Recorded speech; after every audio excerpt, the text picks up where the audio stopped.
Conakry, 25 mars 2019. Mesdames, Messieurs, merci de l'attention et bienvenue dans cette édition. Donc voici le sommaire.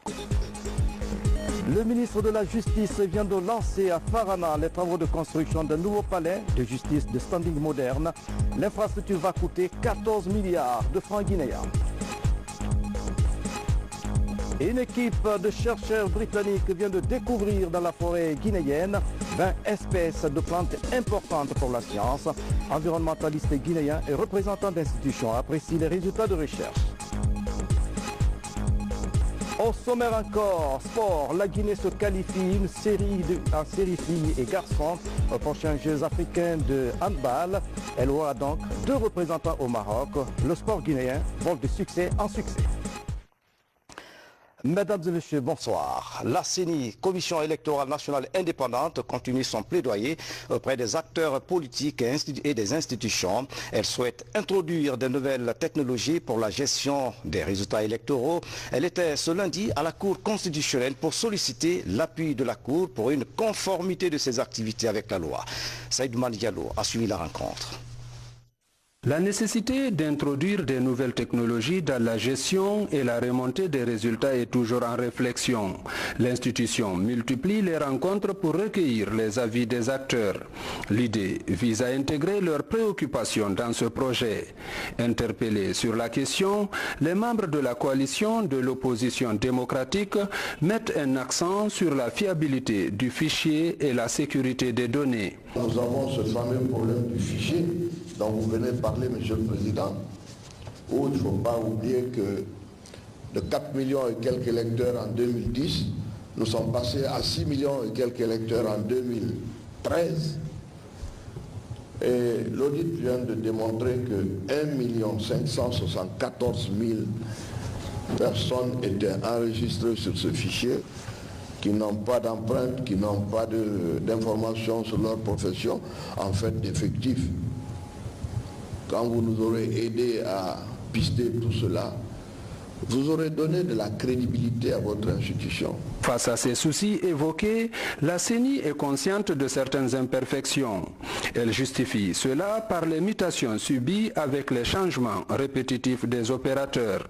Pour corriger cette situation, elle envisage, en plus du dédoublonnage alphanumérique, un dédoublonnage facial pour assainir le fichier. Si en 2010, les nouvelles technologies étaient à leur balbutiement dans les élections dans notre pays, aujourd'hui, cette question est largement développée et nous avons toutes les garanties possibles que nous pouvons avoir. Mais faudrait-il qu'on se concerte pour trouver la solution? Et pour y parvenir, les commissaires de la CENI ont rencontré ce lundi les membres de la Cour constitutionnelle. Ils comptent établir un partenariat avec l'institution, ceci en vue de faciliter l'interprétation du cadre juridique et la conformité constitutionnelle des activités. La Cour constitutionnelle est le juge du contentieux électoral. Mais avant cette phase, la Cour aussi intervient de façon indirecte dans le processus électoral en interprétant, en dégageant la portée et le sens des textes régissant les opérations électorales à chaque fois que la CENI le sollicite. Il faut préciser qu'en termes d'avantages, l'introduction de ces technologies va faciliter l'acheminement des PV pour la centralisation et la publication rapide des résultats, chose qui va mettre fin au retard autrefois connu avec la remontée physique des données. Dans la savane guinéenne, bientôt un nouveau palais de justice pour la région de Farana. Le ministre d'État en charge de la justice a lancé ce lundi les travaux de construction de l'édifice. La réalisation de cette infrastructure de standing moderne est financée par l'État guinéen à hauteur de 14 milliards de francs guinéens. Elle vise à améliorer l'administration judiciaire. Envoyés spéciaux, Mamadi Terna Kamichoko, Tierno Younoussaba. C'est une promesse présidentielle qui se concrétise à Farana. Les travaux de construction du nouveau palais de justice sont lancés. Une phase importante de la réforme du secteur qui vise à résorber le déficit d'infrastructures judiciaires dans cette préfecture. Pour un délai contractuel de 18 mois, l'édifice est financé à plus de 14 milliards de francs guinéens par le budget national de développement. Cet édifice de 2 niveaux sera réalisé sur le domaine du lot 52, 6 au quartier abattoir 1. Il comporte un rez-de-chaussée, constitué de 3 salles d'audience, dont une grande salle de 500 places et 2 autres de 150.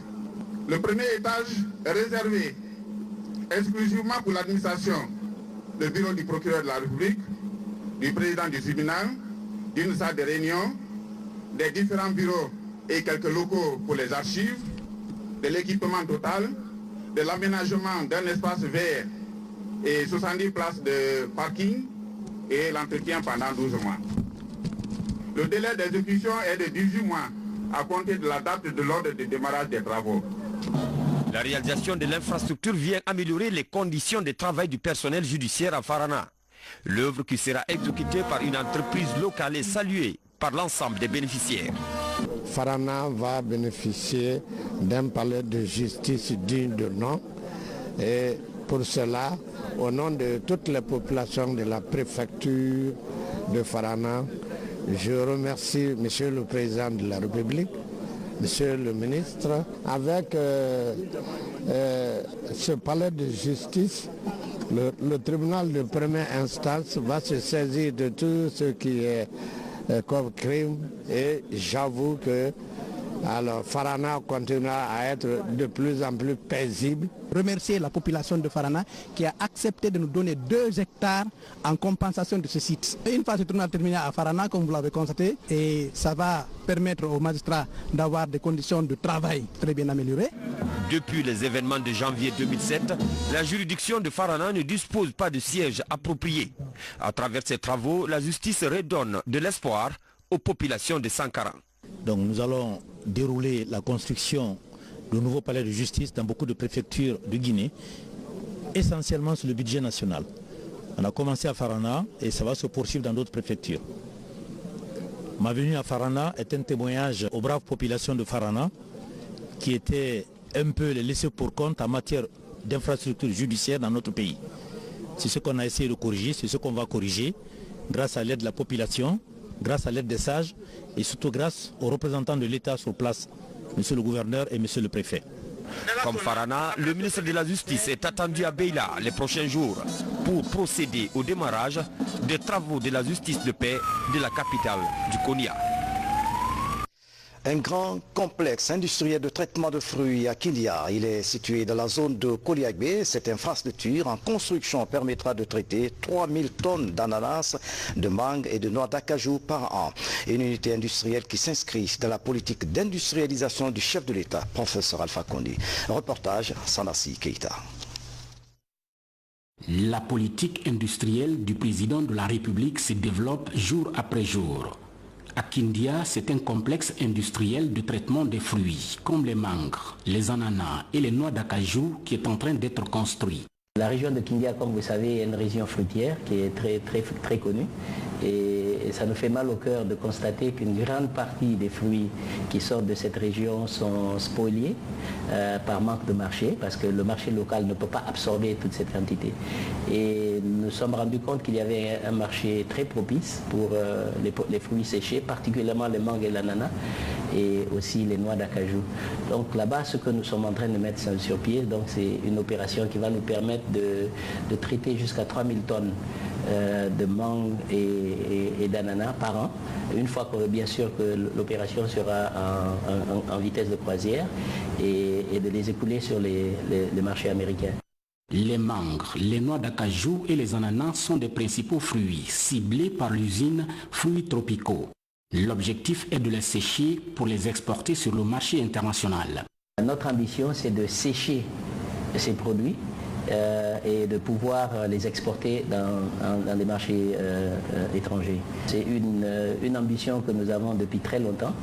Nous avons travaillé sur un business plan qui date de très longtemps. Nous avons développé l'aspect marketing, particulièrement aux États-Unis, où nous avons déjà pris des contacts par rapport à l'écoulement de ces denrées. Mouridjani se réjouit surtout de la volonté sans cesse affichée par le président de la République pour rapidement réaliser cette usine. Le chef d'État est un gestionnaire assez strict. Il sait que nous travaillons sur ce complexe et il nous suit comme du lait sur le feu.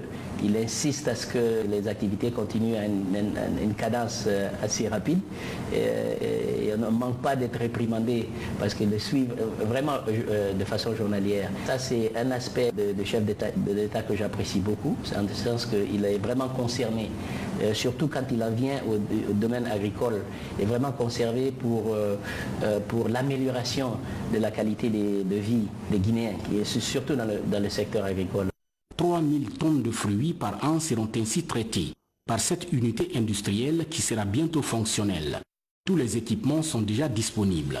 Les jours à venir, ils seront installés pour rendre ainsi l'usine fonctionnelle, dans le but de répondre davantage aux aspirations du chef de l'État, dans le domaine non seulement de l'industrialisation du pays, mais également de l'emploi surtout des femmes et des jeunes. Dans l'actualité encore, en séjour de travail à Conakry, les membres du réseau africain des institutions et fonds de formation professionnelle en Afrique de l'Ouest viennent d'effectuer une visite sur les sites de Swapiti et Kaleta. Ils ont été impressionnés par la qualité des ouvrages qui font écho dans la sous-région. Témoignage de satisfaction dans ce reportage de Yamou Kaba. À 170 km au sud de Conakry, Swapiti, un barrage hydroélectrique de 450 MW en construction.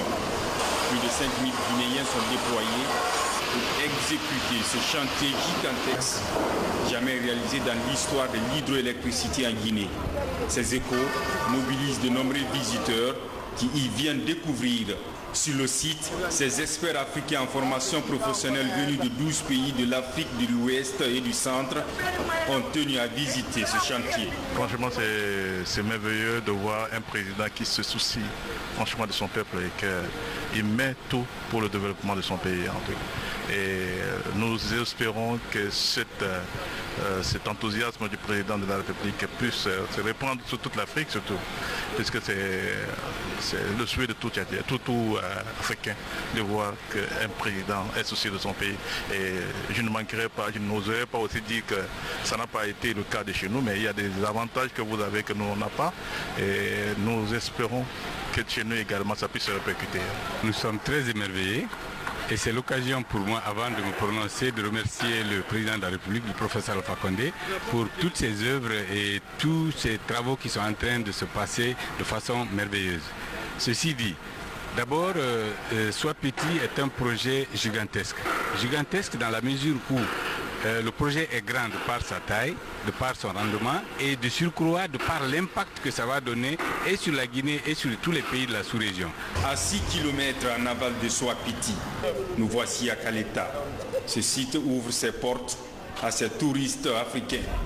Ce groupe d'experts s'engouffre dans les points d'observation. D'abord, les turbines totalisant une puissance de 240 MW, la salle d'informatique et celle des machines sont autant de lieux visités. Les mots me manquent pour apprécier l'effort du gouvernement guinéen qui fait beaucoup pour l'Afrique et plus pour la Guinée. Moi, je crois que c'est un bel investissement. Nous en avons vraiment besoin pour nos pays. Après ce qu'on a vu, vraiment, on peut dire que c'est vraiment une fierté pour moi d'avoir faire profiter à nos hôtes les projets de Swapiti et de Kaleta. C'est une façon aussi de montrer aux pays africains qui sont à côté de nous, même ceux d'ailleurs, ce que le président Alpha Condé fait en Guinée en termes d'énergie, ce qu'il a prévu de faire, ce qu'il fait. Et on se rend compte, vu les réactions de nos invités, que vraiment on peut être fier aujourd'hui d'être guinéen. Aujourd'hui en Guinée, Kaleta et Swapiti figurent au top des attractions les plus fréquentées. En séjour de travail à Conakry, ces experts en formation professionnelle de l'Afrique de l'Ouest et du Centre sont plus que jamais émerveillés par les installations de Swapiti. Des installations qui devraient permettre de stocker des réserves d'eau pour faire fonctionner en permanence les centrales électriques. L'ouvrage est le double de Kaleta. Environnement à présent avec cette découverte dans la végétation guinéenne. 20 plantes importantes pour la science sont découvertes dans les forêts par une équipe de chercheurs britanniques. Les résultats ont été présentés au cours d'une rencontre à Conakry qui a réuni des environnementalistes guinéens et des représentants d'institutions. Mamadou Saliouba était de la partie. Avec un patrimoine forestier qui s'étend sur 25% du territoire national, la Guinée est dotée d'une riche diversité végétale. Un potentiel naturel qui a attiré cette équipe de chercheurs britanniques. Pendant 3 ans, ils ont sillonné toutes les régions du pays pour répertorier et étudier les espèces végétales de la Guinée. Nous avons découvert au moins de 20 espèces nouvelles pour les sciences. Et presque toutes ces 20 sont menacées par quelque chose, si c'est le projet minier, le projet de barrage hydroélectrique, le lotissement, le feu, le pâturage, des choses comme ça. Et maintenant, nous voulons encourager la population pour d'avoir la fierté dans la flore nationale. La totalité des plantes qui ont été inventoriées ici va permettre d'actualiser la monographie nationale, ajouter aux résultats obtenus avec d'autres partenaires techniques et financiers, avec les sociétés minières, pour avoir une liste actualisée de l'ensemble des plantes de la Guinée, l'ensemble des animaux de la Guinée et l'ensemble des virus de la Guinée. C'est ce qu'on appelle la monographie nationale sur la diversité biologique. Avec les spécialistes guinéens et les représentants de certaines institutions, les chercheurs partagent les résultats de leurs recherches. 2 jours de réflexion approfondie ont permis à ces amoureux de la nature de classifier les nouvelles espèces découvertes.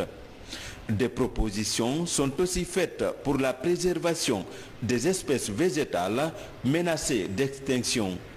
Il était question d'abord de faire un inventaire de la flore nationale, ensuite essayer de caractériser la végétation.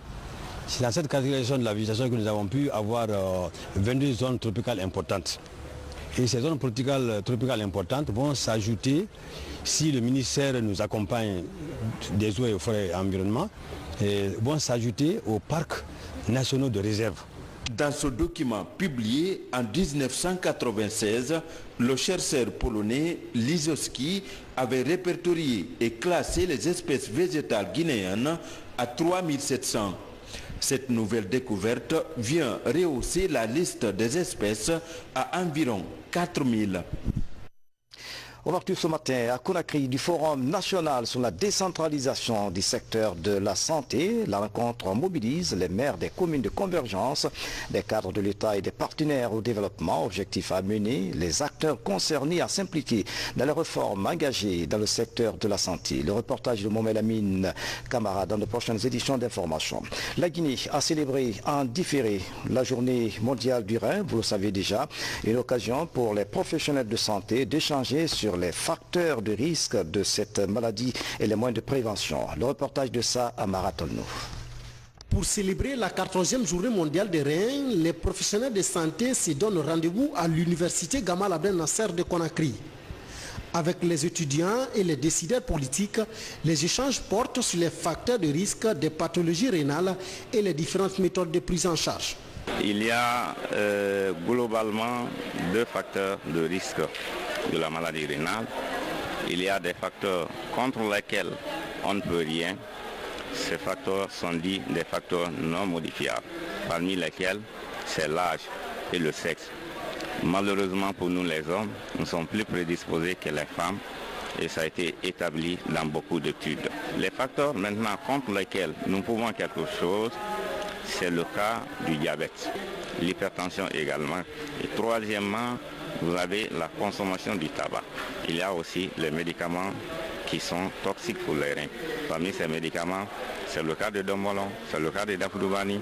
Tous ces médicaments qu'on prend quand on est fatigué, et c'est des médicaments, on ne sait pas, ça peut détruire progressivement les reins. Pour une meilleure prise en charge des personnes souffrant de maladies rénales, les premières séances d'hémodialyse commencent en Guinée en 2002. Un traitement qui, jusqu'en 2010, était difficile d'accès faute de matériel et du coût élevé des examens. La prise en charge a été assez bonne à partir de 2010, c'est-à-dire à l'avènement de la Troisième République, quand le professeur Alpha Condé est venu au pouvoir. La journée mondiale des reins est l'occasion pour les acteurs de la santé de sensibiliser les pouvoirs publics ainsi que les populations sur l'impact de ces pathologies et les règles de prévention à observer. Cette conférence scientifique c'est d'abord informer la population, les professionnels de santé, sur la prévention des maladies rénales et surtout sur le dépistage des maladies rénales. Parce qu'on peut dépister les maladies rénales. C'est des maladies qui sont silencieuses. Et généralement, c'est au stade terminal que les signes apparaissent. Donc on sensibilise à travers cette conférence scientifique, on sensibilise la population pour les amener à se faire dépister. Au service néphrologie de l'hôpital d'Onka, 252 insuffisants rénaux ont été détectés en 2018. Un chiffre que les professionnels de la santé comptent réduire les prochaines années par des campagnes de sensibilisation sur les maladies rénales. Dans l'actualité encore, le Premier ministre Dr Ibrahima Kassori Fofana poursuit son séjour de travail à l'étranger. Après New Delhi, le chef du gouvernement est à Abidjan pour rencontrer les responsables de la BAD, Banque africaine de développement. De quoi vont-ils parler? Élément de réponse avec notre envoyé spécial, Mohamed Amina Solano. Fana Souma, le Premier ministre est à Abidjan depuis ce lundi. Ibrahima Kassori Fofana est accompagné du ministre de l'Énergie et d'une équipe de son cabinet. Le chef du gouvernement est arrivé ici sur invitation du président de la BAD, la Banque africaine de développement. Et l'objectif de cette visite est d'échanger essentiellement sur les enjeux de ce qu'on appelle ici MAMRI, la mission d'appui à la mobilisation des ressources internes et l'Agence nationale d'inclusion économique et sociale. Demain mardi, un tête-à-tête est prévu entre le Premier ministre, chef du gouvernement, et le président de la BAD. Le chef du gouvernement espère quitter ici, Abidjan, avec des annonces fortes de l'institution africaine qui visiblement accompagne le mouvement de réforme économique et sociale en cours dans notre pays sous le leadership du président Alpha Condé. Merci Solano pour ce compte-rendu. Le Conseil économique et social vient de bénéficier d'un lot de matériel bureautique à Paris. C'est un don du Conseil économique de France. C'est dans le cadre du renforcement de la coopération entre les deux institutions. De Paris, voici le reportage de Magafo Détouré et Mohamed Souma. La coopération entre le Conseil économique et social de Guinée et le Conseil économique, social et environnemental de France se renforce. Les deux institutions se sont donné rendez-vous ici à l'ambassade de Guinée en France. L'institution française offre un lot de matériel bureautique au CES de Guinée. Le don des ordinateurs et de ces imprimantes, c'est juste un petit aperçu en fait de toute la coopération bilatérale que nous avons entre le Conseil économique et social de Guinée et le Conseil économique, social et environnemental de France. Parce que en fait, depuis déjà plusieurs mois, nous avons des échanges de délégations avec des membres du Conseil qui sont venus en France pour assister à nos travaux dans les commissions, dans les séances plénières, qui ont été reçus par le président, Patrick Bernasconi. Et puis, on a eu également des membres du Conseil de France qui sont venus à Conakry. Les deux institutions font partie de l'Association des conseils économiques et sociaux du monde. Je suis très satisfaite, surtout que ce n'est pas la première fois que le CEC, le Conseil économique et social de la France, apporte une contribution en matériel, en formation. Donc financièrement, matériellement, il accompagne le Conseil économique et social. Donc j'en suis très heureux, j'en suis très fier au nom du Conseil économique, mais au nom de tout le peuple de Guinée. Sans oublier évidemment le chef de l'État qui a accepté de nous accompagner dans toutes ces démarches. Le partenariat vise à encourager la consolidation et de contribuer par des échanges de travaux et d'expériences et par l'organisation de rencontres entre les membres. Bien plus bref, on remonte dans la savane. Les populations de Yalakoro, dans la préfecture de Mandiana, témoignent de leur attachement aux actions du chef de l'État, professeur Alpha Condé, à travers des manifestations culturelles ponctuées de discours. Les habitants ont salué les œuvres du président de la République à Mandiana. Les actions de développement sont visibles à Yalakoro. Le reportage de Lancé Koulibaly dans de prochaines éditions d'Information. En prélude de la date anniversaire de la mort du premier président de la Guinée, Ahmed Sékou Touré, les responsables du PDG RDA, en synergie avec des mouvements de jeunes, ont entamé des activités préparatoires de cet événement. Exposition des œuvres littéraires d'Ahmed Sékou Touré et assainissement de mausolée ont été organisés. Reportage signé Djene Yassani. Les préparatifs de ce 35e anniversaire de la mort de Ahmed Sékou Touré est une manière pour les organisateurs de faire connaître aux élèves le président Ahmed Sékou Touré à travers ses créations littéraires. Ses livres et ses photos qui arrêtent le temps ont été exposés dans cette école. Il est bien de nous dire, surtout aux enfants qui sont là, il faut qu'ils sachent qui était réellement Sékou Touré. Ce qu'a fait Sékou Touré. Même notre obtention de l'indépendance, notre indépendance là, c'était Sékou Touré. Il a joué un grand rôle. Les tomes que vous voyez là, ce n'est pas écrit par quelqu'un qui avait été à l'université. Sékou Touré n'a pas été à l'université. Il a fait de l'effort personnel pour se valoriser dans le monde des cultures, de la culture. Il a fait combien de tomes, combien d'écrits. Et quand vous lisez vraiment ses faits, il y a de quoi vraiment se donner soi-même d'initiative pour se valoriser. Le PDGRA, c'est une école. Le PDGRA s'intéresse à la formation des jeunes. Donc diffuser largement le message, c'est ce qui est l'objectif primordial du PDG au-delà du combat politique que nous menons. Autre activité initiée est l'assainissement de la place des Martyrs. Ici, ce mausolée est assaini par des jeunes venant de plusieurs quartiers de la capitale.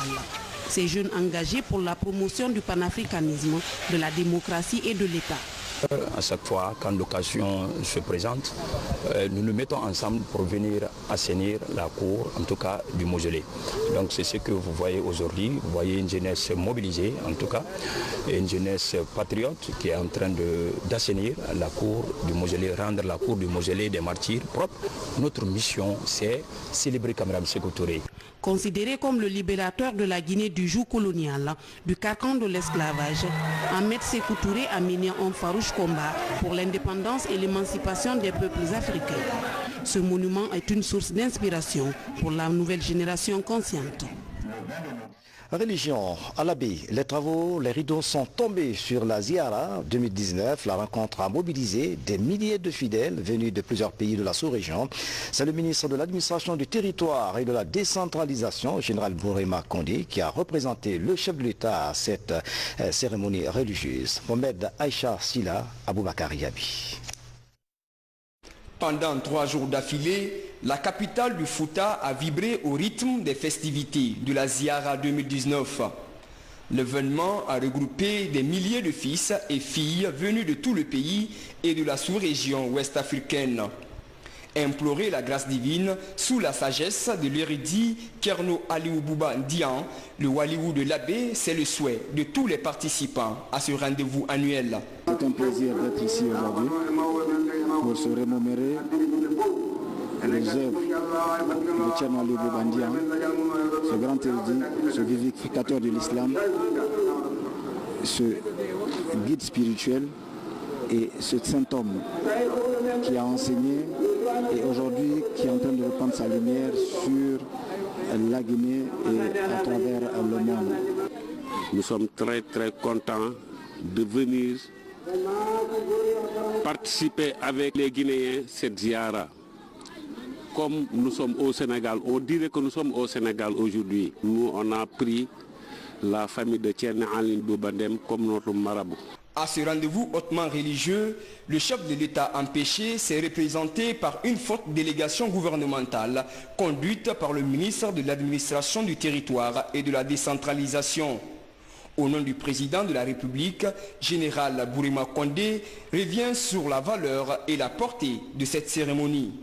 De cette place sacrée du Caïbour de l'abbé, je voudrais, au nom du président de la République, d'abord féliciter tous les organisateurs de cette grande ziara de l'abbé, et notamment la famille Bouba Ndian, mais aussi tous les sympathisants, et demander au peuple de Guinée de faire en sorte que l'exemple de l'abbé à travers la ziara Bouba Ndian et tous les autres ziaras qui se sont tenus puissent nous servir de modèle. Il s'agit d'une véritable satisfaction nationale. Et je crois que le premier heureux aujourd'hui et le plus grand heureux, c'est bien le professeur Alpha Condé. La famille d'Elhadji Kerno Aliou Bouba Ndian salue la qualité de l'organisation, la motivation des participants et l'intérêt que le gouvernement a bien voulu accorder à cette ziara de l'abbé. Aujourd'hui, nous sommes contents parce que si on voit les cheikhs, les walious dans toute la Guinée, vient ici pour faire de la bénédiction pour Thierno Ali Bouba-Ndiaye et pour toute la Guinée, vraiment nous sommes très heureux et nous sommes très contents. Inch'Allah, on va continuer de prier pour nous tous, pour tous les Guinéens. Inch'Allah, Dieu va exaucer nos doigts. C'est ici, dans cette grande mosquée de 7500 fidèles, que la Ziara de l'abbé édition 2019 a pris fin sur des notes de prière et de bénédiction dites en faveur de la paix et de l'unité nationale en Guinée. En sport, la Guinée se qualifie en série filles et garçons aux prochains Jeux africains de handball. Le tournoi qualificatif de la zone 2 a pris fin ce week-end à Conakry. L'équipe guinéenne a éliminé le Sénégal chez les hommes. La Guinée aura donc 2 représentants au Maroc. Compte rendu, Fodé Kaba. En s'affrontant dans cette compétition à Conakry, la Guinée et le Sénégal jouent au compte de la zone 2 pour une place qualificative en série hommes aux prochains Jeux africains de handball. À l'arrivée, c'est la Guinée qui se qualifie après une victoire à l'aller 21-18 et un match nul 23 partout au retour. Une première pour l'équipe masculine guinéenne qui assure sa présence à ce rendez-vous continental. Ça fait longtemps qu'on attendait ça. Aujourd'hui on l'a fait. Grâce à Dieu, le tout public est là. Vous aussi. Et vraiment, ça fait plaisir aujourd'hui. Chez les dames, il y avait peu de suspense car les 2 équipes étaient toutes qualifiées et il fallait jouer pour une place de leader. En aller-retour, c'est le Sénégal qui a pris le dessus sur la Guinée 26-21, puis 24-21. L'équipe sénégalaise vice-championne d'Afrique a réédité son exploit de la CAN 2018 et a imposé sa suprématie dans une compétition qui n'était pas gagnée d'avance. On a abordé le match comme un match de travail. Fallait gagner aussi parce qu'on sait que les Guinéennes sont à la maison. Donc nous, on s'est basé sur notre rythme, sur notre travail. Malheureusement, on a eu beaucoup trop de déchets. C'est pour ça que la Guinée nous accroche, je pense vraiment. Et voilà, il va falloir qu'on travaille techniquement, sur nos petites passes, sur les pertes de balles, et qu'on reste concentré même quand on est fatigué. On peut être satisfaite du jeu qu'on a produit. Alors c'est sûr que c'est une défaite, mais on produit un beau jeu, je trouve, aujourd'hui. Même si on fait quelques erreurs un petit peu techniques qu'on ne doit pas commettre à ce niveau-là, qui ne pardonnent pas. Moi je suis fier de ce groupe pour ce match d'aujourd'hui. C'est la 2e fois que la Guinée abrite une compétition zonale en l'espace de 3 ans. Un pari gagné par la Fédération guinéenne de handball qui aura 2 équipes qualifiées pour la phase finale des Jeux africains en août prochain au Maroc. Notre course de classement, c'est la qualification de l'équipe masculine. Vous avez vu, pour ceux qui ont suivi la rencontre, les 2 rencontres, vraiment, on sent qu'il y a du progrès dans le handball guinéen et on a été sérieusement accompagné par le département des sports qui n'ont ménagé aucun effort pour la réussite de cet événement. Ce tournoi qualificatif de la zone 2 du handball en Guinée a été une parfaite réussite sur le plan organisationnel avec la mise en place d'une infrastructure de haute qualité. Voilà, ce compte rendu de Kaba Fodé met fin à cette édition d'information à tous. Merci de nous avoir suivis. Excellente soirée. Où que vous soyez dans le monde. À demain.